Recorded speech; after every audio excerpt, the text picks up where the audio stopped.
ये आकाशवाणी है। प्रस्तुत है कार्यक्रम सुर्खियों में। इसके अंतर्गत सुनिए पेट्रोलियम पदार्थों की दरों में कटौती और अर्थव्यवस्था पर इसके प्रभावों पर चर्चा। इसमें भाग ले रहे हैं आर्थिक विश्लेषक शिशिर सिन्हा और आकाशवाणी संवाददाता आनंद श्रीवास्तव। केंद्र सरकार ने कल पेट्रोल और डीजल पर एक्साइज ड्यूटी कम करने की घोषणा की। पेट्रोल पर 8 रुपए और डीजल पर 6 रुपए एक्साइज ड्यूटी कम की गई है। इस कटौती के बाद दिल्ली में पेट्रोल डीजल की कीमतें एक बार फिर उस स्तर पर पहुंच जाएंगी जितनी 22 मार्च को थीं।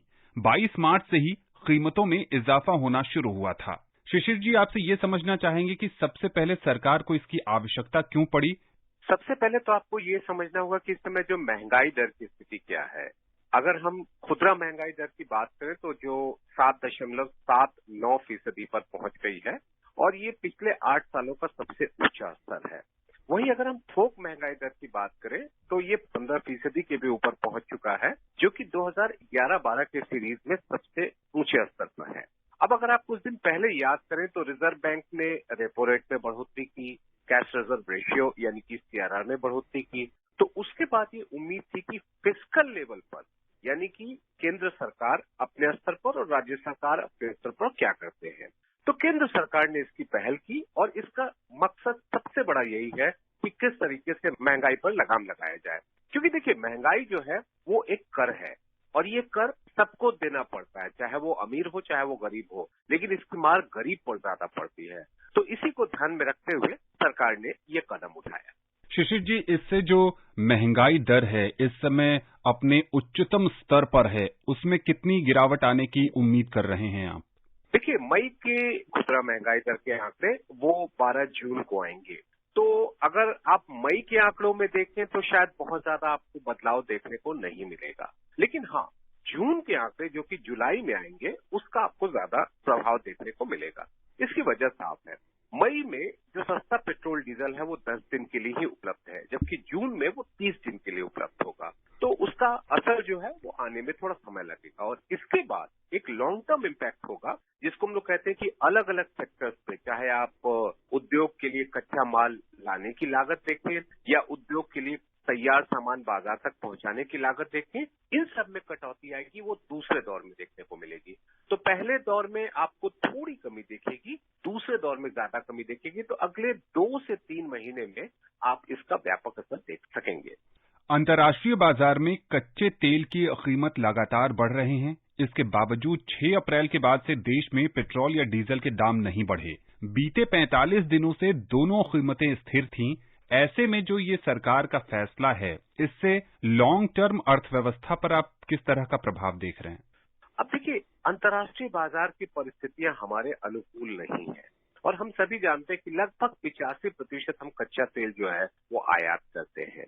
अभी क्या हुआ है कि कई जगहों पर उत्पादन में कमी की जा रही है, तो इसका असर हमें कच्चे तेल पर देखने को मिलेगा। तो ये हमारे लिए एक चुनौती है कि इससे हम कैसे निपटते हैं। आने वाले समय में अगर लंबे समय की हम लोग बात करें तो हमारी कोशिश यही होनी चाहिए कि हम अपने जो रिसोर्सेज हैं उनका हम कितना ज्यादा यूज करें, हम जो न्यू और रिन्यूएबल एनर्जी है इनका हम कितना ज्यादा यूज करें, फोसिल फ्यूल पे हम कम डिपेंडेंसी करें, क्योंकि ये रातों रात इसका उत्पादन अपने देश में नहीं बढ़ने वाला। और जैसे जैसे इसके अंतर्राष्ट्रीय बाजार में निर्भरता बढ़ेगी, अर्थव्यवस्था के लिए चुनौती और खड़ी होती रहेगी।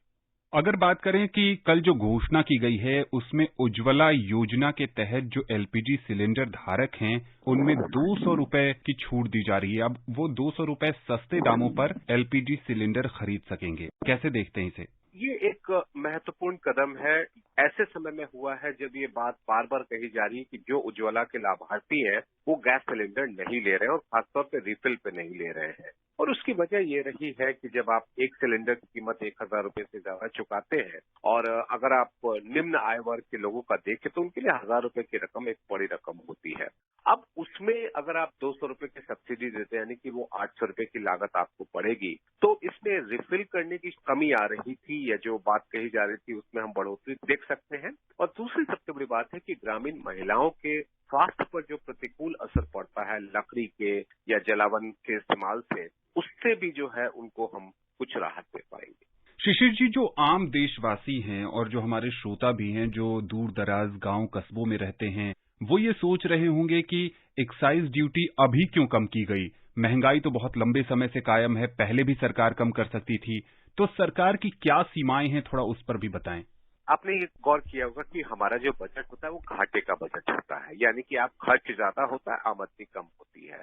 अब जब कभी भी आप किसी भी तरह से कर में कटौती का फैसला करते हैं या खर्च बढ़ाने का प्रावधान करते हैं, तो आपको ये भी ध्यान में रखना होता है कि हमारा घाटा जो है वो ज्यादा ना बढ़ जाए, क्योंकि घाटा बढ़ने का नुकसान सबसे ज्यादा ये होता है कि आपको उधारी लेनी पड़ती है, और जो उधारी लेने का मतलब है कि आप आने वाले समय के लिए देनदारी पैदा करते हैं, यानी कि आपको उसका पैसा तो चुकाना ही चुकाना है। तो आज भले ही आप अपने खर्चों का इंतजाम कर लें, लेकिन कल जो आपके पास जो पैसे आएंगे उससे आपको वो उधारी चुकानी पड़ेगी, और ये आपके लिए दिक्कत खड़ी करेगा। तो इन्हीं तथ्यों को जो है वो ध्यान में रख करके ही सरकार कोई फैसला करती है। और अब जब देखा उन्होंने कि महंगाई दर एक ऐसे स्तर पर पहुंच गई है जो काफी बड़ी परेशानी खड़ी करने की स्थिति में आ रही है, तो उसको एक तरीके से लगाम लगाने की कोशिश के लिए किया गया है। लेकिन आपको ध्यान रखना चाहिए कि ये कोई अंतिम कदम नहीं है। अभी भी इस पे लगातार आप देखेंगे कि कुछ न कुछ इस पर होता रहेगा, मौद्रिक स्तर पर होगा या राजकोषीय स्तर पर होगा, लेकिन ये जो नीतिगत प्रयास हैं वो जारी रहेंगे। जो कल वित्त मंत्री ने घोषणा की, उसमें इस बात का भी जिक्र है कि प्लास्टिक उत्पादों के विनिर्माण में प्रयोग किए जाने वाले कच्चे माल और अन्य पदार्थों के सीमा शुल्क में भी कटौती की गई है। इससे उत्पादों की लागत में कमी आएगी। इसी तरह लोहा और इस्पात के सीमा शुल्क में भी कमी की जा रही है। इसके क्या मायने हैं शिशिर जी? इसके साथ साथ आप सीमेंट को भी जोड़ लीजिए, जिसमें सीमेंट की आपूर्ति बढ़ाने की बात कही गई है। देखिए, प्लास्टिक हो या लोहा हो, इनका इस्तेमाल जो है वो कच्चे माल के तौर पर आपके कई तरह के जो ड्यूरेबल आइटम्स होते हैं, कंज्यूमर ड्यूरेबल आइटम्स होते हैं, चाहे हम गाड़ी की बात करें, चाहे हम किसी भी तरह के इलेक्ट्रॉनिक इक्विपमेंट की बात करें, उन सब में इसका इस्तेमाल होता है। एक तो ये है। तो जाहिर सी बात है कि जब कच्चे माल की आप लागत कम करेंगे तो तैयार माल की लागत में कमी करना संभव हो पाएगा। दूसरी तरफ जहां तक बात है आयरन एंड स्टील के साथ साथ सीमेंट की, तो ये रियल एस्टेट के लिए, जो हमारा भवन निर्माण या जो घर बनाने का जो उद्योग है, उसके लिए काफी मददगार होगा, क्योंकि वहां पर लागत अगर लगातार बढ़ती रही तो घर की भी लागत बढ़ेगी, क्योंकि कर्ज पर ब्याज दर बढ़ रही है। दूसरी तरफ अगर घर की लागत बढ़े तो लोग घर खरीदने से हिचकेंगे, जबकि रियल एस्टेट या आप कह लीजिए कि ये जो घर बनाने का काम होता है, इसमें कई तरह की आर्थिक गतिविधियां प्रत्यक्ष और अप्रत्यक्ष तौर पर प्रभावित होती हैं। तो ऐसे में अगर आप सीमेंट और स्टील दोनों की लागत और उपलब्धता दोनों के ऊपर ध्यान देते हैं, तो ये पूरे उद्योग को फायदा पहुंचाता है, जो आखिरकार पूरी अर्थव्यवस्था पर असर डालता है। अंत में आपसे ये भी समझना चाहेंगे कि ये जो घोषणाएं हुई, उसके बाद प्रधानमंत्री नरेंद्र मोदी ने ट्वीट कर कहा कि देशवासियों की जरूरतें सरकार की पहली प्राथमिकता हैं। तो जो सरकार की जो सोच है, सबका साथ, सबका विकास और सबका प्रयास, ये उसी के तहत लिया गया निर्णय है?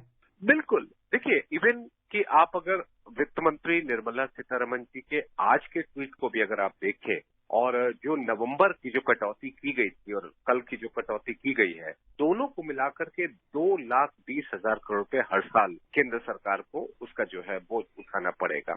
अब जाहिर सी बात है कि इससे आपके कई तरह की योजनाओं पर असर पड़ने की आशंका जताई जा सकती है, लेकिन अगर दूसरी तरफ जीएसटी या दूसरे माध्यमों से आपकी कमाई बढ़ रही है तो आपके लिए संसाधन संभव हो पाएंगे और इस नुकसान या इस कमी की भरपाई कर पाएंगे। एक और बात महत्वपूर्ण है कि आपने हर उद्योग, हर व्यक्ति के अगर उनकी जरूरतों को ध्यान में रखें, चाहे वो micro, small and medium enterprises हो, लार्ज इंडस्ट्री हो, या फिर अपर मिडिल क्लास हो, लोअर मिडिल इनकम ग्रुप है, यही तो आपका सबका साथ और सबका विकास और सबके विश्वास की बात कही जा रही है। मुझे लगता है कि पूरे अगर आप कंप्लीट टोटलिटी में देखें तो इन कदमों से समाज के हर तबके को किसी न किसी रूप में जो है वो उन पर असर इसका देखने को मिलेगा।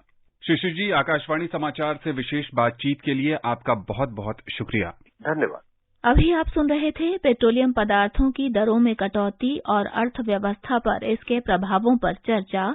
इसमें भाग ले रहे थे आर्थिक विश्लेषक शिशिर सिन्हा और आकाशवाणी संवाददाता आनंद श्रीवास्तव।